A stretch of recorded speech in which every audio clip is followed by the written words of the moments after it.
Did you call your dad? I assumed it was done. And another thing that I automatically tell kids when they have a friend over, when they ask if they can do something, one of the things that I automatically say is it okay if they're parents? You know, that's just, anytime somebody spends the night and they want to go do something, I'll say, well, they have to ask their parents too. I assumed everything was okay when she came and said, hey, we're leaving. She called her dad on the way, but it's because she knew that he would never tell her no. Derek never told her no for anything. So she was on the Not phone. that she ever asked And for Kelsey anything was on the phone. unrealistic, but if she asked him to do something, he just did. He did it. It's just that. And if he would have said no, I guess she would have come back home. Kelsey would have just brought her home. But there was no reason for him not to. He was taking these pictures. It wasn't She confirms they made a 3 phone call miles in the out car. of his way to swing by and pick her up. So it wasn't a big deal for him to swing by and pick her up. Oh. And they did. That's when they left. But I do know that the last things that I said to her, she was standing in the doorway of the office, and I told her that she needed to take a jacket just in case it got chilly. And she said, I don't need one. I don't need a jacket. And I said, Libby, take a jacket. She said, it's okay, Grandma. And she was standing there with that smile that she does. And I didn't say anything more. I said, well, if you get cold, you know. And that was my last. Her standing there smiling at me, telling me, Grandma, it's okay. So they left here right around, give or take a couple minutes. They left here right around 1:30. What I do know is Kelsey had said that she was talking on the phone to her boyfriend when she dropped them off. And I looked at phone records, and it shows that the police must have brought that up to confirm where she was at 1:38. So she was talking to her boyfriend at 1:38 when she dropped them off. That's when the phone call started. So I don't know how long she talked to him, and I don't know how many minutes it was to get there. But she dropped them off, and she watched them. She said she watched them until they got into the trailhead, and then she pulled on out and went on to her friend's house. So when Derek got done taking his pictures in Frankfurt, she was on the phone with her boyfriend, but she went to her friend's house and came across the country roads to pick Libby up. Because it's the easy way. That's the way we always go that direction. That's just how you do here. So there was a bridge, it's called Wilson's Bridge, and he said as he was crossing that bridge, he called her. Again, we checked phone records, and it was at 3:11 that he called her to tell her, he was going to tell her, hey, come start heading up towards the trailhead, I'm going to be there in a minute or two, you know. But she didn't answer. So when he got to the trailhead, up to the drop-off point, he called her again, and that on our phone records show at 3:14. And he told me that as he was getting out of the car, he called her. So at that point, she didn't answer, so he started walking up towards the trailhead. He stood there for a little bit. He looked around and didn't see anybody or anything, so he started walking towards the high bridge. He was just about to where it forks, and he ran into an older guy, a gentleman, that was coming from the high bridge. And he asked him, did you see a couple of girls there? And he said, no, but there's a couple down underneath. So Derek, instead of going to the high bridge, took the trail that went down to the creek to where he said that the couple was there. At this, I don't even remember if he said he saw them or what, but he come walking back up, and he called me. That was when he called me. It was about 3:30, and said Libby's not answering her phone, and I don't see her. So we told him that we would, Tara works with me, so I started calling her, and then Tara called and messaged. We sent several messages. We would take turns calling. Derek did walk down to the Freedom Bridge and walk back. He passed that older gentleman again. And so he went back to the car, and he was like I said, he was walking. And by this time it was about 4 o'clock. We had been trying to get a hold of Libby for close to half an hour. So we decided, okay, we're gonna go look for him. Tara and I were here. Tara went ahead and took off. I had to let the dogs out, and I called Mike at that time and said, hey, Libby's not answering her phone. She's at the trails. We're gonna go and look. And he said, okay. He says, I'm on my way. I'll leave work. I'll be there as soon as I can get there. So as I was walking out of the house to leave, so I was maybe 5-10 minutes behind Tara leaving. She went ahead and went. And that's where, and when she got there, Derek got in the car with her. And I know there are some people that have said they saw Derek in a car with somebody, and they did. They saw him sitting with Tara for a bit. He was explaining to her, and so they were waiting for the rest of us to get there so we could figure out who was going to go where to search. As I was walking out of the house, Cody come pulling in. He had just gotten off of work, and he asked me what I was doing, so I told him what was going on. So Cody got in the car with me, and we decided there's 2 different ways that those girls could have walked home had they decided to walk home. So we drove both routes to see if maybe they decided to walk home, maybe something happened to her phone. The only thing we could figure at that time is maybe they had fallen down a hill, maybe they were hurt, because she always has her phone in her hand most of the time, and maybe the phone dropped or something. That's what we were expecting, is they were down a ravine somewhere and couldn't get out. And then by the time we got there, there were other vehicles there. Where? Several of them, to the point that I had to park across the road. I pulled into the ditch across the road because there were so many vehicles. Some of those weren't ours. There were several, at this point in time, there were several people there that was not family. So we started looking for the girls. Now, I don't remember a lot of the walking, because at that point in time, I called AT&T. Because Libby had reset her phone the week before, because it kept glitching. It just kept catching, it kept freezing up on her. So she reset the phone to a factory reset, but when she did that, she didn't reset some of the different apps. So I called AT&T to ask them if they could ping or trace her phone. Because if you have, that thing, Trace My Phone or whatever it is as an app, you could do it. So I know that they probably could trace her phone. And I got to run around. I kept telling them that she was lost. We couldn't find her. I needed somebody to trace her phone so that we could maybe find her. But they told me they couldn't do it. And then she told me, well, there was this app that I could do and do it. So I downloaded this app and everything, and I said, okay, what do I do to do it? She says, well, you got to download her app on her phone. I said, don't you understand? I don't have her phone. So I was on the phone with them quite a while, arguing with them that this was very important, it was urgent, and I wasn't getting any help from them. And about this time, it was about 5:15 or so, because Mike come walking up. He had been searching too. When he got there, like I said, there were a lot of people there. There wasn't any place for him to park. So because there was no place for him to park, he pulled into Mears's, their driveway. And Mr. Mears happened to be there at that time, and he come walking out. And he told him what was going on and asked if it was okay to park in his driveway, and he said, yes, that'd be fine.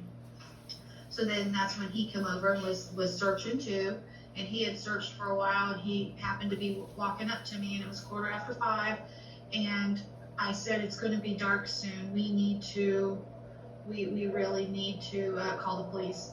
So when we checked the phone records, the time the police call was about 5:20.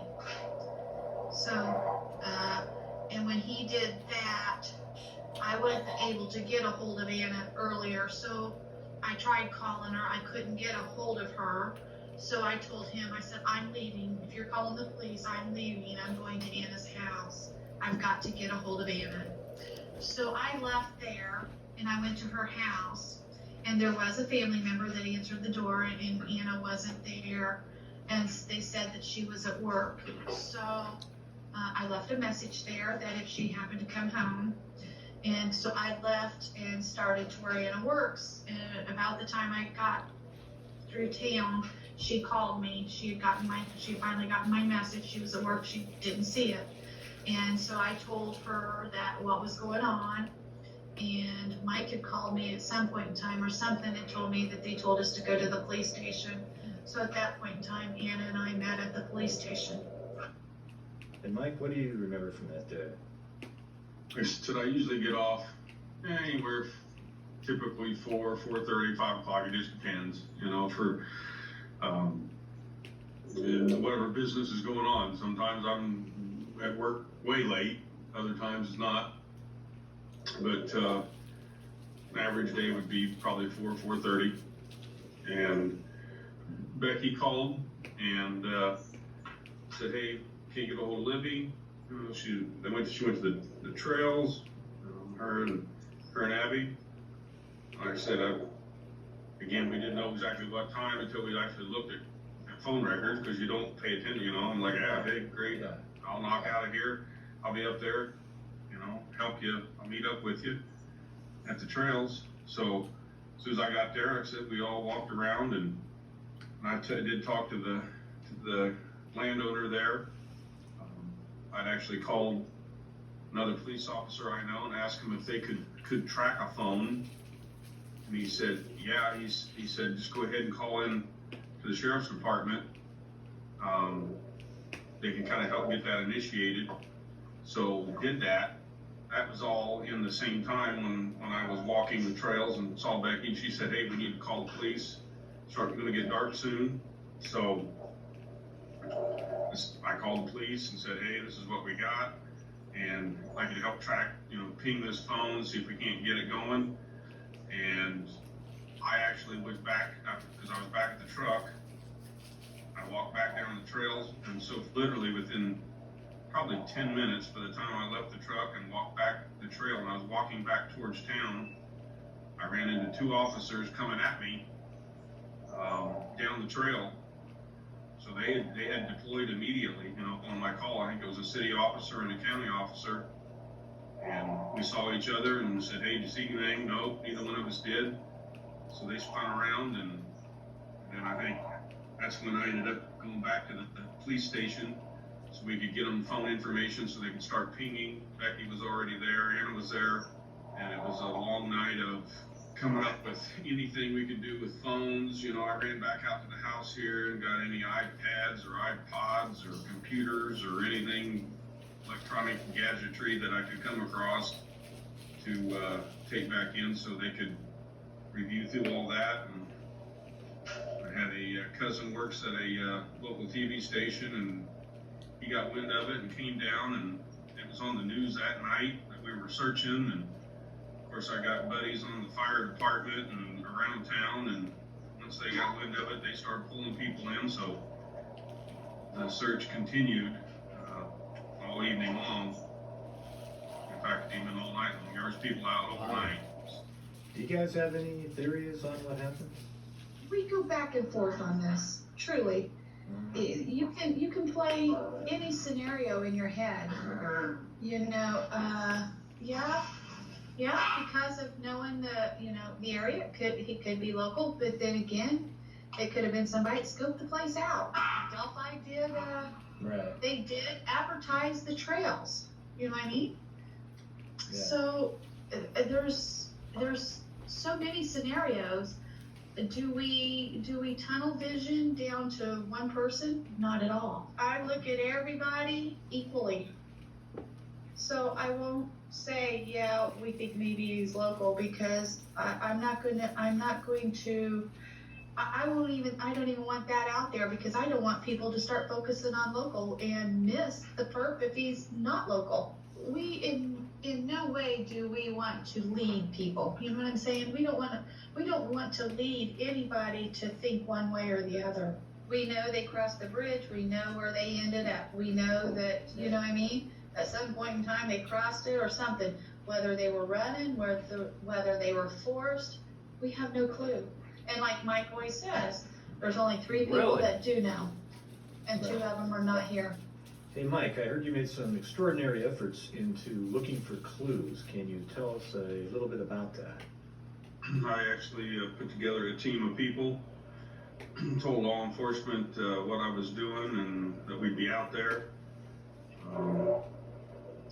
And actually kind of made a map of the area and did a grid system and assigned people to specific areas and told them to take all the time you need to go over it with like a fine-tooth comb. You know, walk back and forth, don't leave anything. I want to see everything covered. So if there's anything out here, we don't have little flags we could stick in the ground. If we found something, found a couple items, turned it in. It didn't end up proving to be anything, but nevertheless, we covered it best we could. So, Can you tell me about one of the more creative things you might have done to help find clues? I was getting ready to jump in the creek one day. I had a pair of shorts and tennis shoes. I was going to go walking, and FBI and state police came up in the area, and they said, "No, Mr. Patty, we're gonna be walking that. We got underwater sonar gyroscopes or something, you know, all their underwater metal detecting capabilities and cameras and stuff." And he said, "We're gonna walk this whole thing." We combed that area pretty good. I mean, we really did. Not saying there's not something we missed, because it's obviously I don't know the exact route that he left, you know, Right. or where he went, you know, but we pretty much covered about every direction leaving the crime scene. That's what my call was. I thought maybe of using a GoPro on some sort of extendable stick and film anything that was underwater. That was the thought that I had, but you know, I'm sure the FBI has a little bit better equipment than that. But I think they're I think they're a little bit on GoPro on a stick, but hey, that was a great idea. Yeah, it was. Come on, it was a good idea at the time. Yeah, brilliant. I was going to ask you guys any rumors that you'd want to just kind of clear up. Well, the big thing is Mike didn't do it. Yeah. I didn't swab him. Oh yeah. Tell me about that. I didn't stick his DNA in. Tell me the genesis of that thing. I want to hear about that one. Well, there's just a rumor that has been going around that I am the one that swabbed Mike and took his DNA and took it in. And that's not the case at all. An FBI agent came out here. They only have one FBI agent that does everybody, so it's done consistently. And he took all of our whole family. Yeah. They have a single investigator putting all DNA, you know, samples from everybody, whoever they deemed that they needed to get DNA from. Well, what's amazing is people actually think that an agency like that would be so cavalier and say, hey Becky, would you mind doing a swab for us, bring it in? That's ridiculous. I mean, think about how ludicrous that is, right? You're correct. That is not how it works, you know. Right, yeah. It may work like that on TV, some of these crime shows, I have no idea. But in the real world, it comes down to dealing with facts and data. And that's what the police do. Anything else you guys want to clear up? Yeah, all these theories that are out there, Ray, one of them's probably pretty accurate, you know what I mean? Out of all the theory stuff, I mean, we know a few points of fact, you know, where the girls were, where they were found, the fact that they were murdered, and we know we got a picture of a guy. I am strongly of the opinion that he's our killer. Obviously, the police won't say that he's our killer until they have factual proof. They deal with facts and data. That's why they say he's their suspect, you know. I use the common sense approach and say, okay, if that was whoever it was, if he didn't have nothing to do with it, I think I'd come clear my name pretty quick. You know what I mean? All right. This hasn't stepped forward. It's an admission of guilt by omission, you know. That's my opinion. But And again, I don't get on there and try to sway people's opinion. I mean, I really wish they wouldn't. For me, it's hard for the family, to hear that rhetoric going on, but it really doesn't bother me. It really doesn't. Well, and I also think that you've got all these groups and people take screenshots or All right, my people go phone's from gonna one die. group to another Becky and or say Mike this and Patty this. interview. It's